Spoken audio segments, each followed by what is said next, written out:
동심을 파괴하고 싶지 않으신 분들은 지금 뒤로 가기 버튼을 눌러주세요. 괴담이긴 하지만 그대들의 동심은 소중하니까요. 그리고 사회 소수자 및 인권 관련된 내용은 본인의 개인적인 생각이 전혀 개입되지 않았음을 알려드립니다. 안녕하세요, 표지판입니다. 여러분은 혹시 90년대생들의 전폭적인 사랑을 받았던 애니메이션 텔레토비를 기억하고 계신가요? 꼬꼬마 텔레토비는 1997년 영국 BBC에서 만든 어린이용 TV 시리즈로 보라색, 초록색, 노란색, 빨간색 캐릭터들이 등장하는 아동용 프로그램입니다. 텔레토비는 귀여운 캐릭터와 독특한 이야기로 전세계 어린이의 폭발적인 사랑을 받았으며 텔통령으로 자리 잡기도 했었죠. 하지만 지금 와서 생각해보면 캐릭터나 주변 환경에 대한 설정들이 깨림칙하게 느껴지는 부분이 한두 가지가 아닐 정도입니다. 실제로 포털 사이트에 텔레토비를 검색해보면 텔레토비 마약, 텔레토비 괴담 등의 연관 검색어가 줄줄이 따라붙죠. 오늘은 텔레토비와 관련된 무성한 루머들 가운데 탑3를 선정해봤습니다. 제작진 마약 복용설. 텔레토비가 사는 돔하우스의 수도꼭지를 틀면 알 수 없는 붉은색 액체가 새어나오고 동산 위에는 아기의 얼굴이 박힌 태양이 이글거립니다. 또한 거대한 토끼가 뛰어다니고 꽃과 식물 등이 종종 노래를 부르기도 하죠. 그들은 초식도 육식도 하지 않으며 괴상한 기계들이 내뿜는 얼굴이 새겨진 스마일 쿠키만 먹어댑니다. 또한 자신의 물건에 광적으로 집착하기도 하죠. 작가의 이런 괴기한 창의력과 독특한 상상력은 속된 말로 약발았다 라는 말이 어울릴 정도입니다.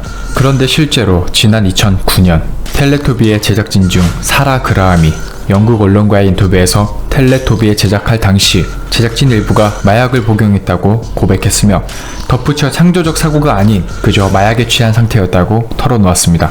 또한 미디어와 셀러브리티의 세계에서 마약을 복용하는 것은 하나의 문화라며 죽도록 일하고 죽도록 파티를 해야 하기 때문이라고 말했습니다. 혹시 우리가 봤던 텔레토비에 연출된 내용과 행동들이 마약을 복용한 상태에서 환각을 보거나 환청을 듣는 장면들을 반영했던 것은 아닐까요? 사회 소수자 상징설. 텔레토비의 4가지 캐릭터가 성소수자 혹은 장애인 등의 사회 소수자를 상징한다는 루머입니다. 첫 번째, 보라돌이 동성애자설. 일반적으로 빨간색은 여성을 나타내고 파란색은 남성을 의미하기도 하죠. 쉽게 말해서 화장실 표지판을 보시면 아실 겁니다. 그런데 이 2가지 색이 섞인 보라색은 중성을 상징한다고 합니다. 미국 리버티 신학대학의 파웰 목사는 보라돌이의 보랏빛 의상은 동성애자들을 상징하는 색이며 들고 다니는 빨간 손지갑과 발레용 치마를 자주 입고 나와서 춤을 추기도 하는 등 보라돌이의 행동이 게이를 표현한다는 것으로 주장합니다. 또한 보라돌이는 뽀를 정말 좋아하는데 남자이지만 뽀의 여성스러운 행동과 모습 그리고 말투 때문에 게이인 보라돌이가 호감을 느끼고 있다는 이야기도 있었습니다. 두 번째, 뚜비는 흑인 광대이다. 뚜비는 다른 텔레토비 친구들과 달리 피부색이 까맣기 때문에 흑인으로 알려져 있습니다. 또한 그의 춤 실력과 얼룩무늬 모자는 광대를 상징한다고 하는데요. 광대이기 때문에 춤도 잘 추고 랩도 잘하며 외로울 때나 즐거울 때나 혼자 노래를 흥얼거린다고 합니다. 세 번째, 나나는 매춘부이다. 텔레토비 중 유일한 여성, 나나. 안장다리로 걷는 그의 걸음 때문에 나나는 매춘부라고 불렸으며 피부색이 중간이기도 하여 황인족을 표현한 것이라고 합니다. 엉뚱한 행동을 많이 하는 뽀는 자폐아라는 소문이 있습니다. 여성의 상징색인 빨간색과 예쁜 목소리로 여자라고 생각했겠지만 뽀는 엄연한 남성이며 그가 매일 타고 다니는 싱싱카는 어린아이, 장애인의 의미를 암시한다고 합니다. 이 소문들에 대해 텔레토비 제작진은 딱히 사회적 소수를 겨냥해 설정한 캐릭터들은 아니며 애초에 그 정도로 디테일하고 심오한 내용은 담지 않았다고 밝혔습니다. 텔레토비 외계인설.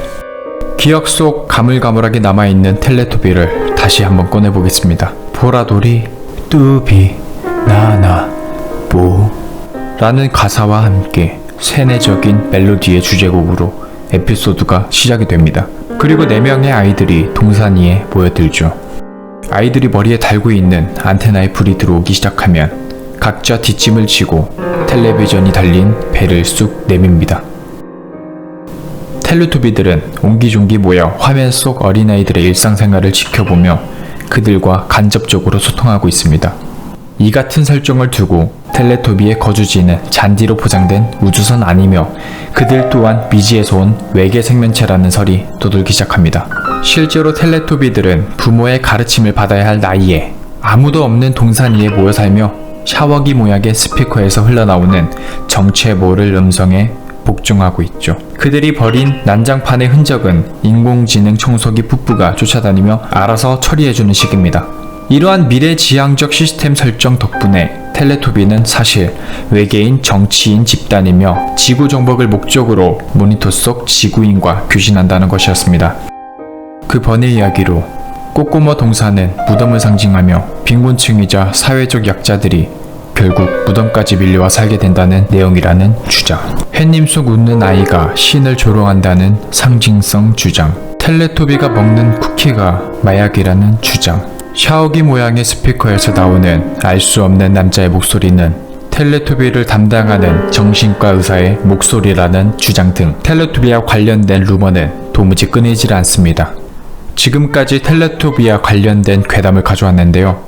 물론 이 역시 텔레토비 팬들의 애정어린 관심으로 탄생한 루머들이며 제작진들이 거듭 밝힌 바에 의하면 애초에 그 정도로 심오한 내용이 담겨져 있지 않다고 말했습니다. 여러분들, 괴담은 괴담일 뿐이니 그냥 가볍게 넘겨주시길 바라겠습니다. 이상 표지판이었습니다. 감사합니다.